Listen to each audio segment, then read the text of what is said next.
Bonjour à tous, alors aujourd'hui je viens vous parler des esprits.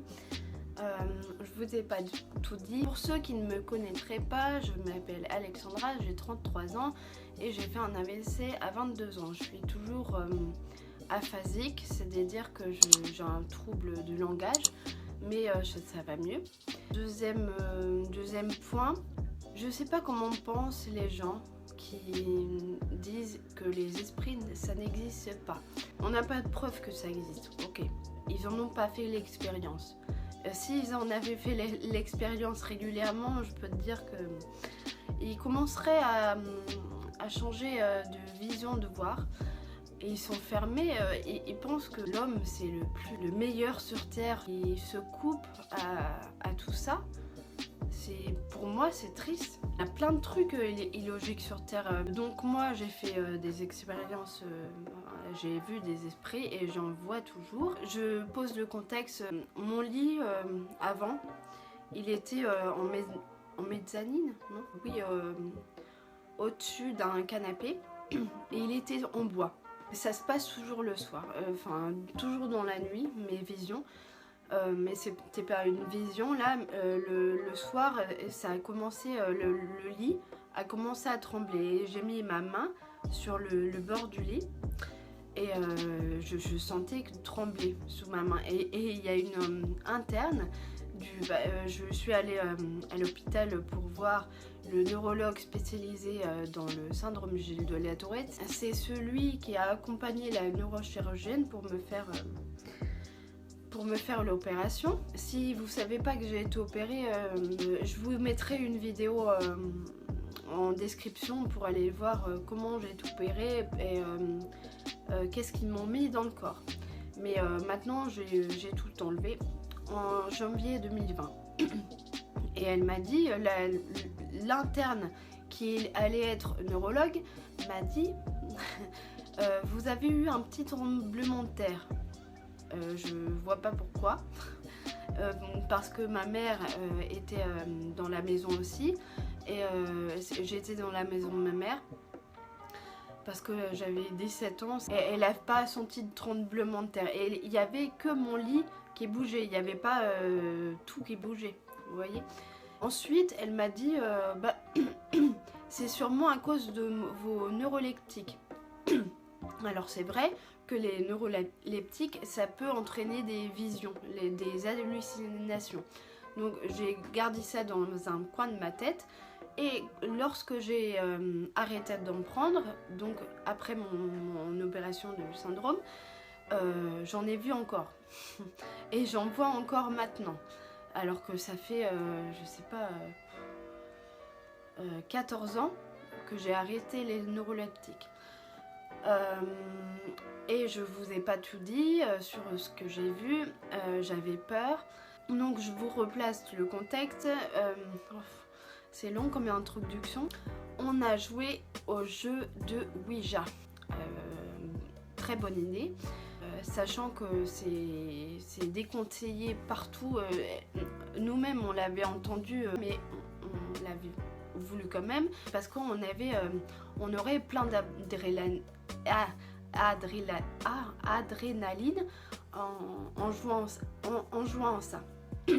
Donc on avait 18-19 ans ou 20 ans, je sais plus. On fêtait le 1er de l'an et mes 3 meilleurs amis du lycée. On n'avait pas de table de Ouija, mais on a fait les lettres et on a mis un verre au milieu et on a posé tous nos mains dessus en disant esprit es-tu là, et ça a commencé à bouger et on a tous enlevé nos mains et on s'est tous regardé, l'air de dire c'est toi, c'est toi, c'est toi, et c'était personne en fait. Donc on a arrêté et comme moi je pense que j'étais la plus ouverte à la spiritualité, ils sont venus vers moi et en plus n'importe quoi parce que donc oui, j'étais dépressive encore une fois et je faisais n'importe quoi et j'allais fermer mes volets dans la maison de ma mère parce que je vivais toujours dans la maison de ma mère. J'avais la fenêtre ouverte et avant de fermer mes volets, j'ai lancé dehors esprit venez à moi. Voilà. Et j'étais pas du tout consciente qu'ils allaient venir à moi. Et j'en ai vu dans ma chambre, dans les maisons de ma mère, et je les ai atterris tout le temps. À Montpellier, dans mes différents appartements à Montpellier, au Mans, dans ma coloc du Mans, j'appelais ça la petite ferme parce que c'était une ferme avant. Et c'était tout proche des bâtiments de lettres. Donc moi je faisais langue étrangère appliquée. J'en ai vu plein partout. J'arrivais pas à m'en débarrasser. Et ma mère qui travaille pour l'église, qui fait les inhumations, amène les hosties aux malades dans les hôpitaux, et fait plein de trucs comme ça. C'est une prof de catéchisme aussi et elle croit totalement aux esprits. Et une fois j'ai dit à ma mère j'en peux plus des esprits, qu'est-ce que je peux faire? Et elle m'a dit on va voir un exorciste. J'ai dit de façon désespérée ok. Donc il y avait un exorciste au Mans, on y est allé, il m'a fait dire des prières, ça a marché pour un temps. Quand je suis rentrée dans la maison de ma mère, le soir, je pensais que ça n'avait pas marché. Le jour où j'ai fait l'exorcisme, le même jour, je suis rentrée dans la maison de ma mère et je me suis couchée et je ne m'étais pas endormie. Comme je vous disais dans la vidéo précédente, j'étais même pas au point de m'endormir, j'étais totalement réveillée. Et j'ai vu, en fait, quand je vois des esprits, j'ouvre les yeux comme ça. J'ai pas le temps de m'étirer ou d'ouvrir les yeux doucement. J'ouvre les yeux comme ça. Et j'ai vu au pied de mon lit deux filles passer et elles m'ont regardée. Alors que normalement, il n'y avait aucun esprit qui me regardait. Et là, elles m'ont regardée et elles ont pouffé de rire. Mais je n'ai pas entendu leur rire. Les esprits, ils ne me parlent pas. Mais je connais des gens pour qui... ils parlent aux esprits. Je ne sais pas si je me barrais en courant, si un esprit me parlerait. Donc j'ai été voir ma mère le lendemain, je lui ai dit que ça n'avait pas du tout marché. Mais après, j'ai plus vu d'esprit. En fait, quand je voyais un esprit, l'ambiance était différente, l'air était différent, c'était plus lourd, j'avais du mal à respirer. Je me souviens plus si c'était plus froid ou plus chaud. Au bout d'un moment, j'ai recommencé à en voir des nouveaux. Le petit esprit dont je me souviens, c'était un esprit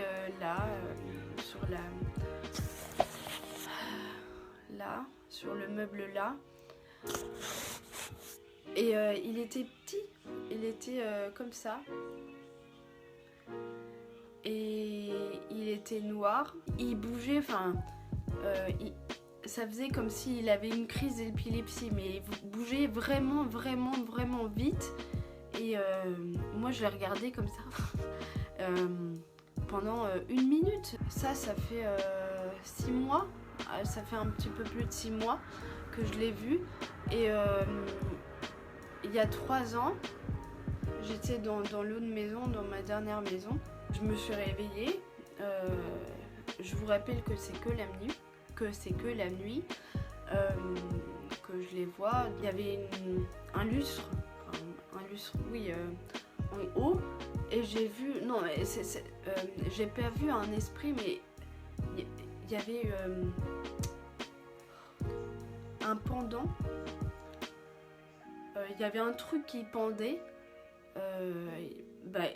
illuminé comme j'ai vu mes esprits illuminés. C'était dans le noir, mais je les voyais nettement, clairement.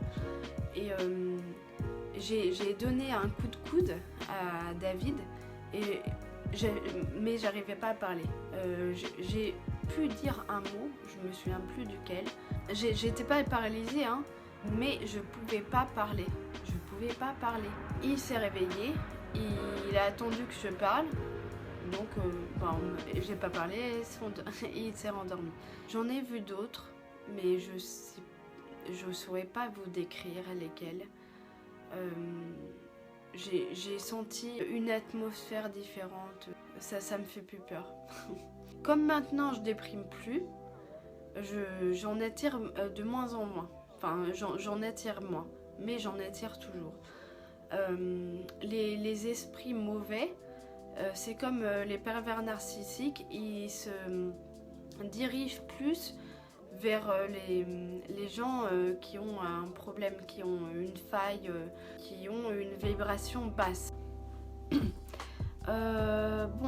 J'ai tourné toute cette vidéo hier et devinez quoi, j'ai vu un esprit hier soir, alors que ça faisait 6 mois, plus de 6 mois que j'en avais pas vu. Bah oui, le petit esprit là, noir. Donc j'ai vu un esprit qui était nimbé d'un petit halo, pas d'un gros halo comme j'avais vu mes esprits avant, d'un petit halo, donc j'avais du mal à le voir, et je voyais que sa tête et son corps, il était encore plus sombre, et il ressemblait à David. Je sais pas quel est le signe que l'univers m'a envoyé. Je sais pas comment vous allez prendre mon témoignage là, mais bon, vous savez que je suis ouverte et que j'ai normalement pas peur de raconter mes histoires, parce que oui, c'est des témoignages, pas plus, pas moins. Et tant pis s'il y en a qui ne croient pas. Donc il ressemble à David, mais il avait de plus gros yeux et il avait les yeux asymétriques comme ça. Et j'étais prête à appeler David et il a fait un regard apeuré. Il n'a pas parlé et il a fait voilà. Voilà. Et la nuit, je me suis réveillée à 4h44. C'est la première fois que je vis ça. La première fois que je vis un audio, je sais pas comment dire. Ça m'appelait Hello. Et j'avais pas bien compris. J'étais en train de me réveiller. Et une deuxième fois, c'était pas très clair, et une troisième et dernière fois, hello, et j'ai dit dans ma tête, vous me faites peur, arrêtez, et ça s'est arrêté. Voilà. Donc c'est nouveau. J'espère que ça vous aura intrigué, et à bientôt dans la prochaine vidéo. Bye.